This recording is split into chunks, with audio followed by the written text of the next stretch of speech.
एणिकी PM किसान तरफ आसिला खुशी खबर आसंता दुर्गा पूजा रे एणिकी अकाउंट को आसीबो पीएम किसान 18तम किस्तिर 2000 टंका सरकार जारी कले एणिकी बड़ घोषणा। दर्शक बंधु जदि आपण पीएम किसान जने हिताधिकारी ताहले आपनको 18तम किस्तिर टंका मिलिनी आपनको केबे मिली परिबो सरकार केबे देबे आसंतु आजिर वीडियो मध्य आपण संपूर्ण भाबरे जानि परिबे। वीडियो को शेष पर्यंत देखंतु चैनल को नआसले चैनल को सब्सक्राइब मध्य करंतु। एणिकी प्रधानमंत्री किसान सम्मान निधि योजना को नै बड़ घोषणा करिसंती एणिकी केंद्र सरकार। एही योजना रे एणिकी देशर कोटी कोटी कृषक लाभवान मध्य हेउचंती। वर्तमान सुधा कृषक माने 17तम किस्तिर टंका पाई सारिथिबा बेले एबे 18तम किस्ती केबे आसीबो ताको मध्य अपेक्षा करि रहिसंती सारा राज्यर कृषक माने। तबे एहा मध्य 18तम किस्ती पठाइबार तारीख घोषणा करिसंती केंद्र सरकार।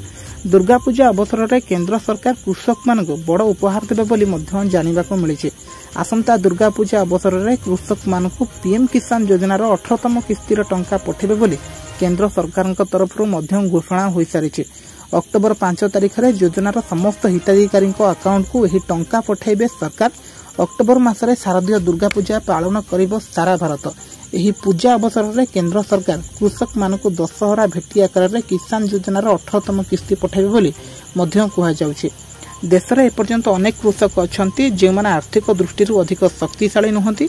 एभली परिस्थिति रे मोदी सरकार एहीपरि कृषक मानक सहाय्य करिबा पई प्रधानमंत्री किसान सम्मान निधि योजना आरंभ करिथिले, जहा अधीन रे यानी सरकार वार्षिक 6000 टंका मध्य देउछंती। प्रधानमंत्री किसान योजनार कोटी कोटी कृषक यार लाभ मध्य उठाउछंती। 2019 रे भारत सरकार कृषक मानक आर्थिक सहायता जोगाइबा पई प्रधानमंत्री किसान सम्मान निधि योजना आरंभ करथिले। एही योजना अधीन रे एपर्यंत 17तम किस्ती पाई सारिछंती बहुत कृषक। वर्तमान कृषक माने 18तम किस्तीर टंका पई अपेक्षा करिछंती। परवर्ती किस्ती अक्टोबर रे मध्य प्रकाश पाई पारे बोली मध्य सूचना मिलिछि। प्रधानमंत्री किसान योजना अधीन रे प्रति वर्ष 2000 टंका मूल्यर 3टी किस्ती कृषकों अकाउंट को पठा जाउछि। एही किस्ती गुडिक प्रति 4 मास रे प्रकाशित हुए। तेबे जून मासरे पीएम किसान 17तम किस्ती टंका चाषी मानक अकाउंट को पठाइथिले सरकार। तेणु मीडिया रिपोर्ट अनुसार एभली परिस्थिति रे परवर्ती किस्ती अक्टोबर मासरे मध्य पठा जाई पारे। तेबे एपर्यंत कोनोसी सरकारी सूचना सामना को आसिनी। वर्तमान सुधा 12 कोटी रु अधिक चाषी प्रधानमंत्री किसान योजना अधीन रे लाभ पाउछंती सारा भारत वर्ष रे। प्रधानमंत्री किसान योजना अधीन रे सरकार बहु पूर्वरु चाषी को केवाईसी संपूर्ण करने को मध्य निर्देश देइथिले।